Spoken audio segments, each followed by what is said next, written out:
Hey, what's up guys? This is Yuanjian Liu from Escape Films.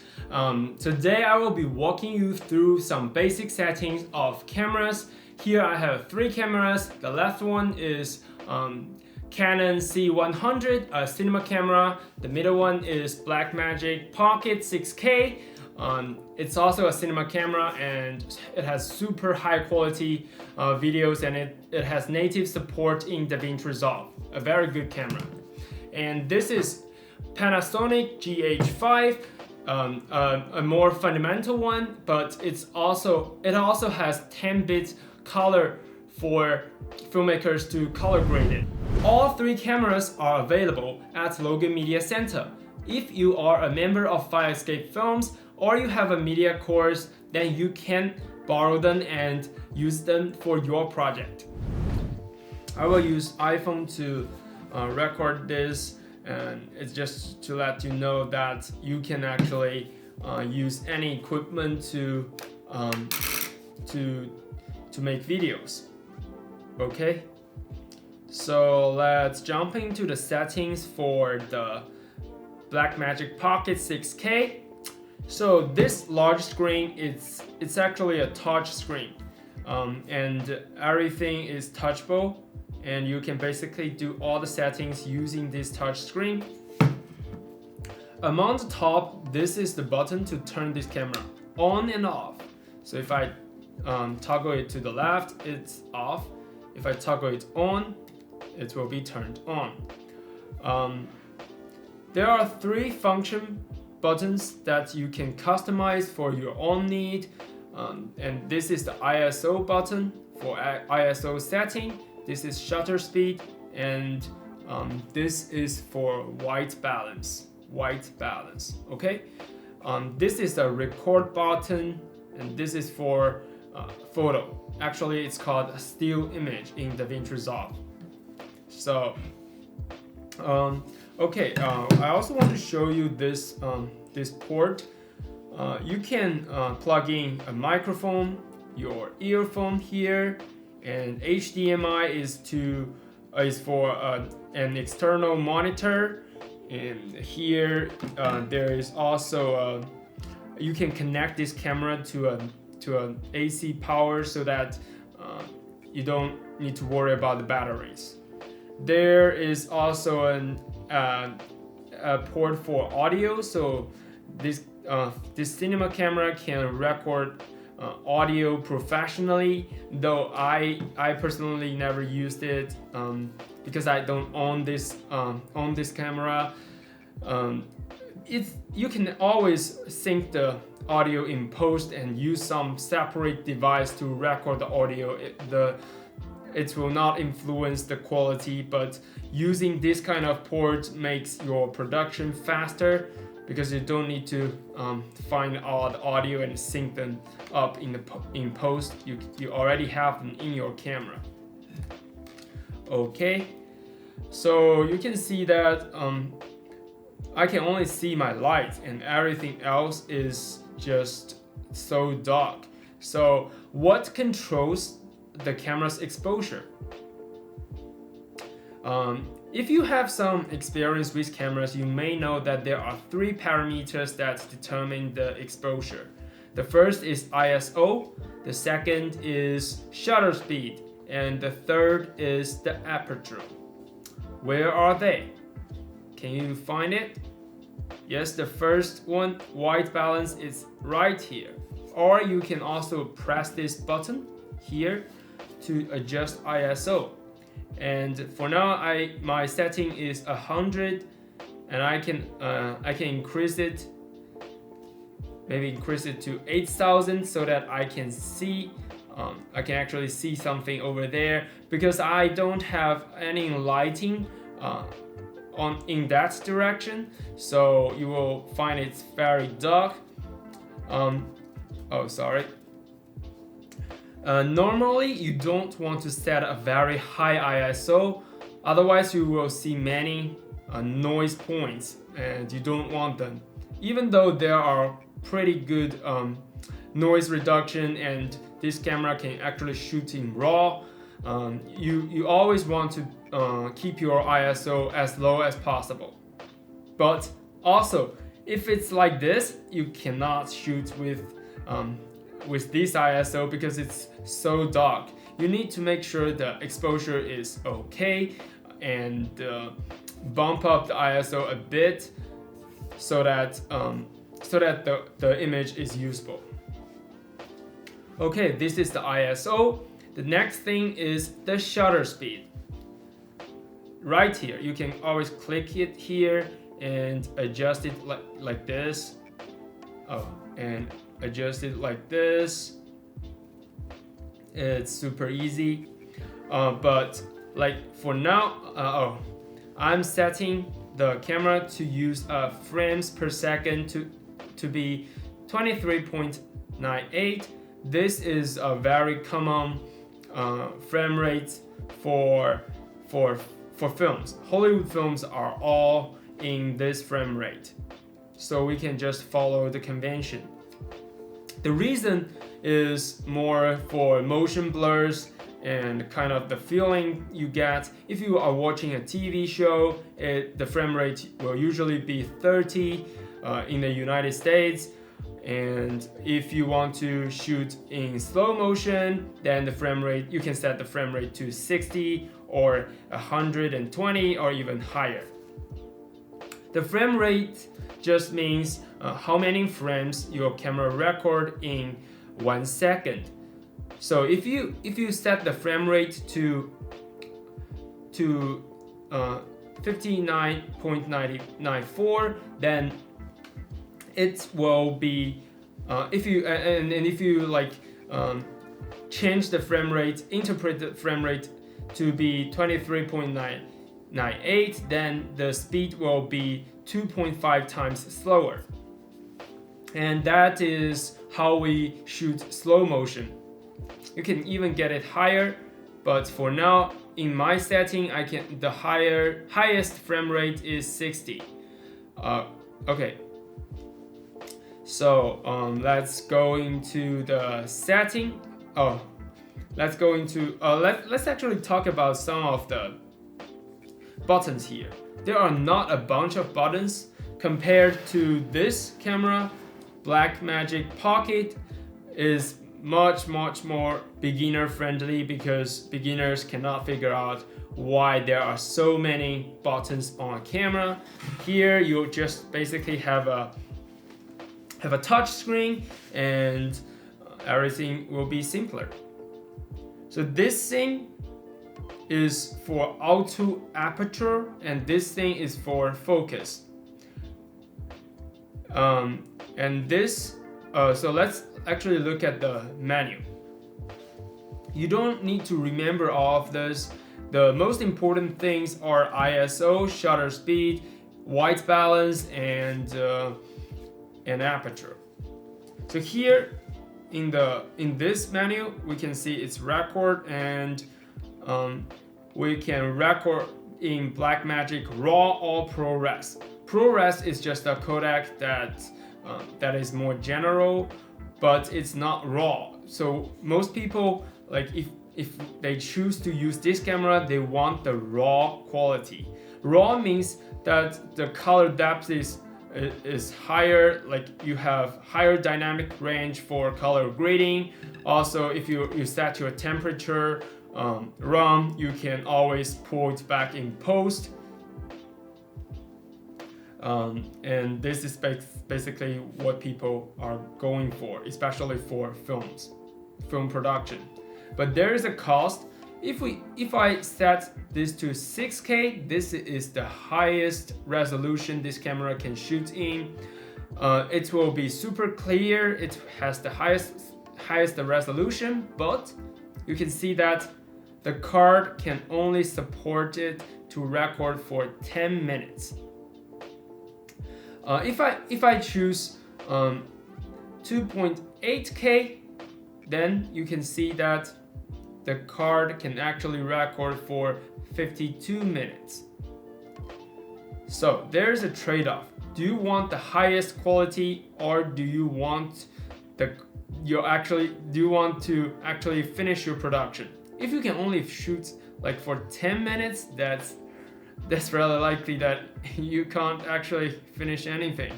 So you might need to invest in a higher end card, a larger card. So let me show you this. So this camera supports two types of card.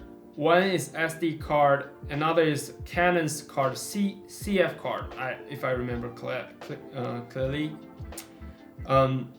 I personally only use SD card, but if you own a Canon camera or you want some higher end cards, you can always use them. I believe you can also check it out from the Logan Media Center if you request. Apparently I didn't know that before, so I didn't request it, and I borrowed this camera just for this tutorial, so I don't need to shoot this camera for an hour or two. But if you are using it in production, you have to consider this to be usable.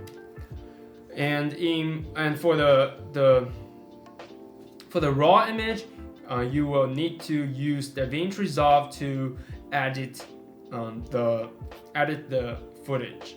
Otherwise, you can't actually even open this file. So bear that in mind. Okay. So and here, constant bitrate, constant quality, they are more advanced stuff, so I will just ignore them. Many of the advanced stuff, I won't talk about them in this video because it's not so helpful for beginners. So here, there's a project frame rate, and what that means is if I set the project frame rate to 23.98 and I set the frame rate of recording to be 60, then it will automatically slow down the video for me. This is a pretty good feature, and I quite like it, but I don't use it because I use Sony a7 III, and those cameras don't have this feature, and I always just shoot in 60 frames per second and slow them down in post. So that's just a feature, you don't have to use it. And here we can see that we can choose the preferred card for recording. I choose SD card. Apparently I didn't even have a CFast card inside. And the dynamic range, I recommend to choose film, so it has the highest dynamic range. And here it's for time lapse. Apply LUT in file. This one, if you turn it on, it can apply a LUT that you can directly see it in your image. Because if you shooting raw or shooting log, usually the image will be quite flat, and you want to use a LUT to transform the color space from the log space or from the Blackmagic color space to Rec 709. That's what you are going for. And here are a few LUTs that we can use. We can use the Pocket 6K film to extend the video, or a few others. We can also download the LUTs that you like from internet and put them inside your SD card and just put them inside and just load them from file. Okay, and this monitor, we can choose to use the LCD. LCD is this screen, and HDMI is an external monitor that you connect with this port. When I use my Sony camera, I always use the HDMI one because I need because the screen is so small on Sony. Like even for this camera, the the screen is so small. You really want an external monitor for film production, because otherwise you can't even see the focus. The focus is everything. You really need to make sure your focus is correct when you do the production. Otherwise your footage will just be kind of garbage. And and other things are just more advanced, and I don't think you need it. Oh, one thing to notice, there's a zebra. Zebra is for exposure. I can show you.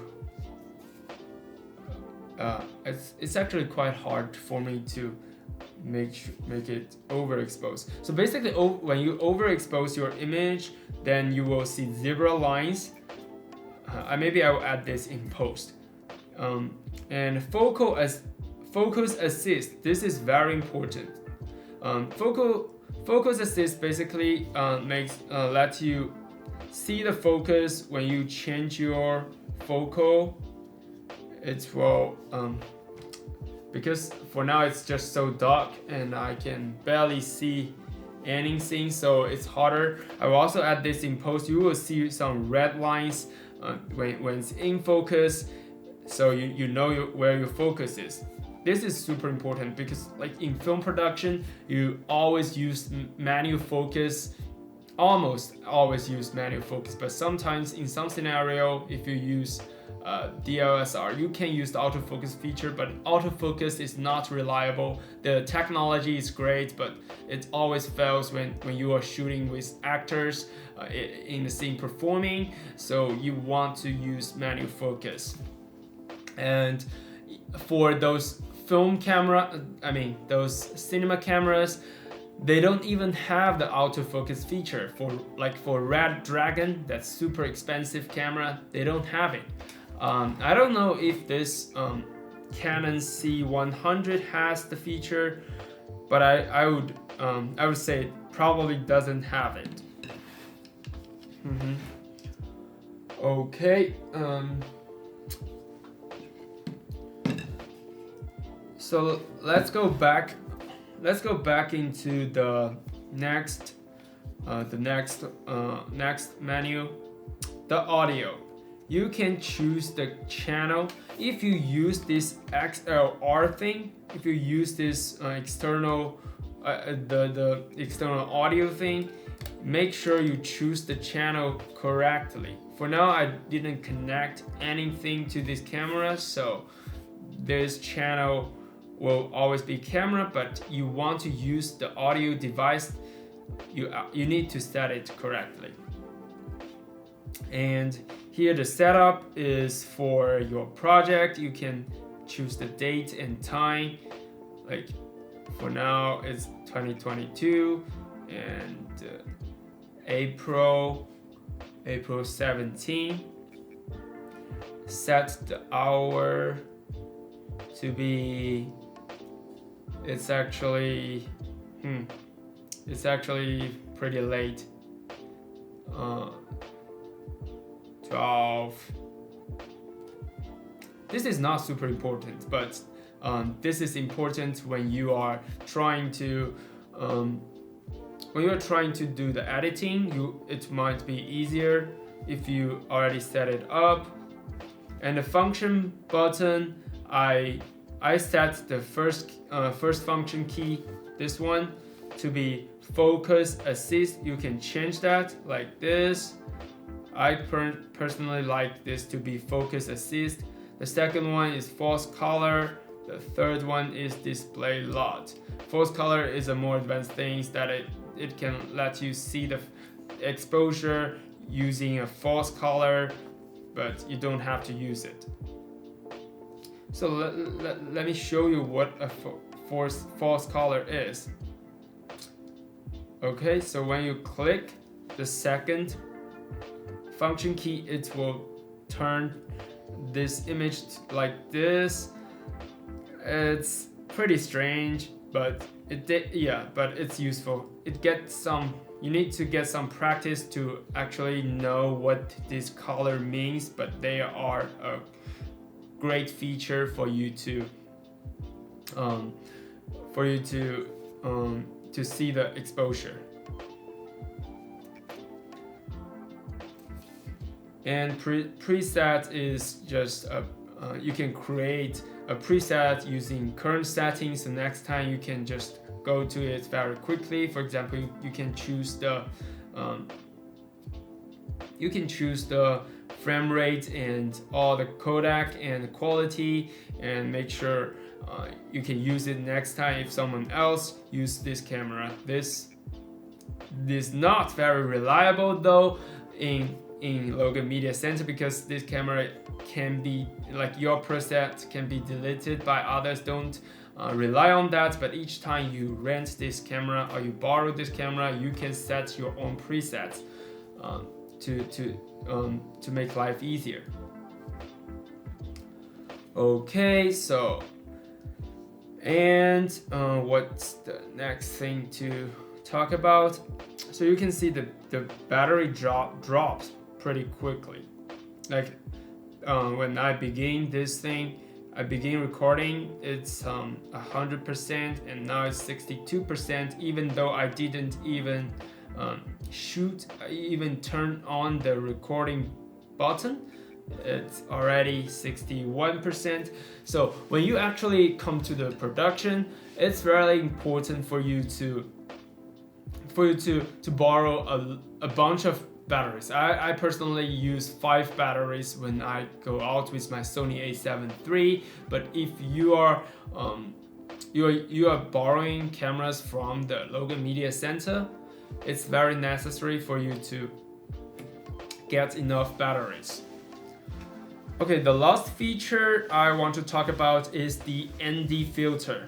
This lens has the ND filter inside. When I roll this, the ND filter will adjust itself. So let's see this.